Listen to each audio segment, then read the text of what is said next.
கண்டவர்கள் உபதேசிப்பதற்கோ அல்லது பஞ்சசம்ஸ்காரம் பண்ணுவதற்கோ அதிகாரம் கிடையாது. பெருமானார் யாரை பார்த்து கூறினார் இடத்துல ஆரியர்கள் பேசி கூறும் ஆரியர்களே என்று சொன்னது தன்னிடத்திலே தன் அபிமானத்திலே ஒதுங்கி 74 சிம்மாசனாதிபதிகளாக நியமித்தாரே, முதலியாண்டான், குரத்தாழ்வான் போன்ற 74 பேர்கள். அவர்களிடத்திலே ஆசிரியக்க வேண்டும், இந்த அர்த்தங்களை கேட்க வேண்டும். அப்படி அர்த்தத்தை நன்றாக கேட்டவர்கள், பரம்பரையாக கேட்டவர்களிடத்திலே கேட்க வேண்டும் என்பதுதான் அர்த்தம் என்று காட்டுகிறார். அவர்களுக்கு உபதேசிக்கும்படியாக கூறுங்கள் என்று பேசி வரம்பரித்தார், மரியாதை அறுத்தார் இந்த காலத்துல. அதனால என்ன ஏற்பட்டது? எம்பெருமானார் தரிசனம் என்னே இதற்கு எம்பெருமாள் பேரிட்டு நாட்டி வைத்தார். அம்புவியோர் இந்த தரிசனத்தை எம்பெருமானார் வளர்த்த அந்த செயல் அறிகைக்கா என்கிறார் மணவாள மாமனிகள். மேலே தரிசனத்துக்கே விசிஷ்டாத்வைத தரிசனம் என்கிற பெயர் மறைந்தது. என்ன பெயர் ஏற்பட்டது? எம்பெருமானார் தரிசனம், ஸ்ரீ ராமானுஜ சித்தாந்தம் என்றே இதற்கு பிரசித்தமான பெயர் ஏற்பட்டது. யார் பெயர் வைத்தார்? இங்க முடித்துக் கொண்டார், இங்கிருந்து புறவிட்டார், திருக்கோட்டியூர்ல புறவிட்டார். ஆச்சாரியன் ரொம்ப ஆச்சரியப்பட்டார். இப்படியும் ஒருத்தரா, இவராலே நாம் திருத்தி பணி கொள்ளப்பட்டோம் நினைத்தார். திருக்கோட்டியூர் நம்பி அந்த காலத்துல அப்படி நினைத்தார். இவருக்குண்டான மனோவைசால்யம் எனக்கு இல்லையே என்று அவர் வருத்தப்பட்டார் இந்த காலத்துல. ஆனால் உண்மையிலேயே அவர் எதனாலே செய்தார்னா, இந்த அர்த்தத்தினுடைய பெருமை எம்பெருமானாருடைய நெஞ்சிலே பட வேணும். எல்லோருக்கும் இந்த அர்த்தத்தினுடைய பெருமை உலகத்திலே இருக்கக்கூடியவர்களுக்கு தெரிய வேணும். எப்பொழுது தெரியும்னா, இப்படி எம்பெருமானார் சமப்பட்டு பெற்ற அர்த்தம் என்று உலகத்தார் அறிந்து கொண்டால் ஒழிய ஒரு காலத்திலேயும் இதனுடைய பெருமை நெஞ்சிலே படவே படாது. அதனால்தான் எம்பெருமானார் அவ்வளவு வாட்டினார், வதைத்தார். உண்மையிலேயே அதற்காக, மற்ற பேருக்காக, குழந்தைக்காக தான் தாயானவள் வருந்த அருந்துமா போலே கொஞ்சம் சிரமப்படட்டும்னா, பெருமானார் சிரமப்பட்டபடியினாலே இதனுடைய அர்த்தத்தினுடைய சீர்மை உலகத்திலே எல்லாருக்கும் நெஞ்சிலே படும். ரொம்ப சுலபமா கிடைச்சதுன்னா எல்லாரும் என்ன பண்ணுவா? எல்லாரும் அதை பேணி நன்றாக ரட்சித்து கொள்ள மாட்டார்கள் ஒரு காலத்திலே. ஆகையினாலே இதனுடைய பெருமை நெஞ்சிலே பட வேண்டும் என்பதற்காகவே அவர் செய்தார். ஆனாலும் கூட மனசிலே வருத்தம் தான் இருந்தது. அவரை போல நம்மாலே முடியவில்லையே, நாம் செய்ய முடியவில்லையே என்று வருத்தம் இருக்கத்தான் செய்தது அவருக்கு. அங்கிருந்து புறப்பட்டு ஸ்ரீரங்கத்திற்கு வந்தார். ஸ்ரீரங்கத்திலே நம்பெருமாளை சேவித்தார். உடனே எம்பெருமாள் அந்த காலத்திலே பெரிய பெருமாள் 2 பேருமாக சேர்ந்து இனிமேல் அர்ச்சகரிடத்திலே ஆவேசித்து உடனே தெரிவித்தார், இனிமேல் இந்த சித்தாந்தத்திற்கு ராமானுஜ தரிசனம், எம்பெருமானார் தரிசனம் என்றே பெயர் ஏற்பட வேண்டும் என்று நிர்ணயித்தார்கள். அர்ச்சகர் மூலமாக கட்டளையிட்டார், இனிமேல் இதற்கு இப்படியே பெயர் என்று நியமித்தார். எம்பெருமானார் தரிசனம் என்னே இதற்கு எம்பெருமாள் பெயரிட்டு நாட்டி வைத்தார். எம்பெருமாளே தானே பெயர் விட்டு இதை வழங்கும்படியாக நியமித்தார்னு ஒரு அர்த்தம். மற்றொரு விதமாகவும் பாடம் இவ்விடத்திலே சொல்லப்படுகிறது. எம்பெருமாள் பெயரிட்டு நாட்டுவித்தார்.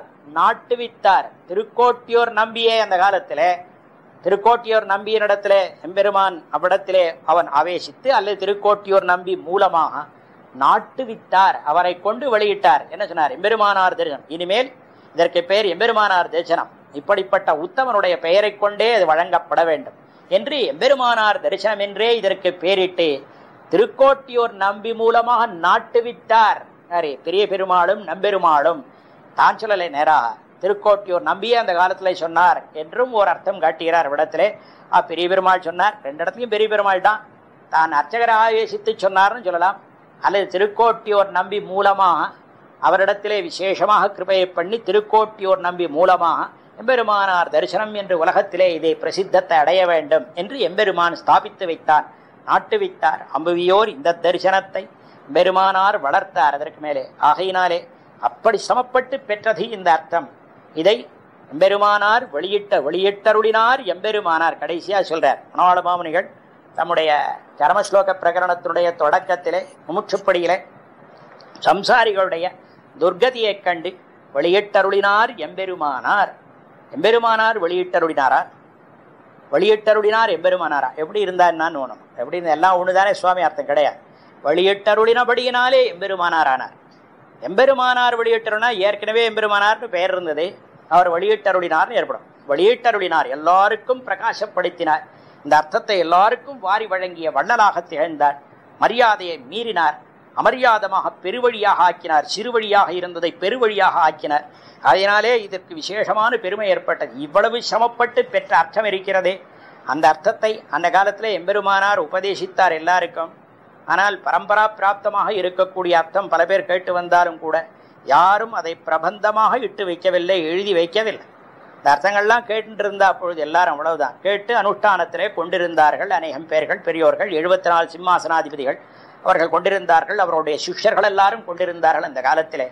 ஆனால் அப்படிப்பட்ட அர்த்தத்தை முதலாக எழுதி வைத்தவர் யார்? இந்த அர்த்தத்தை நன்றாக எல்லோர் நெஞ்சிலேயும் படும்படியாக ஸ்லோகமாக எழுதி வைத்தவர் யார் என்றால் ஸ்ரீ பராசர பட்டர். ஸ்ரீ பராசர பட்டரை போலே கிருபாமாத்திர பிரசன்னாச்சாரியர் கிடையாது. எம்பெருமானாரை காட்டிலும் பெருமை சொல்லலாம். எம்பெருமானார் ஒரு கிரந்தம் தான் கேட்ட அர்த்தத்தை ஒரு கிரந்தமாக எழுதி வைத்திருக்கலாமே. வைத்திருப்பரே ஆனால் பல சண்டைகள் இல்லாமல் போயிருக்கும்.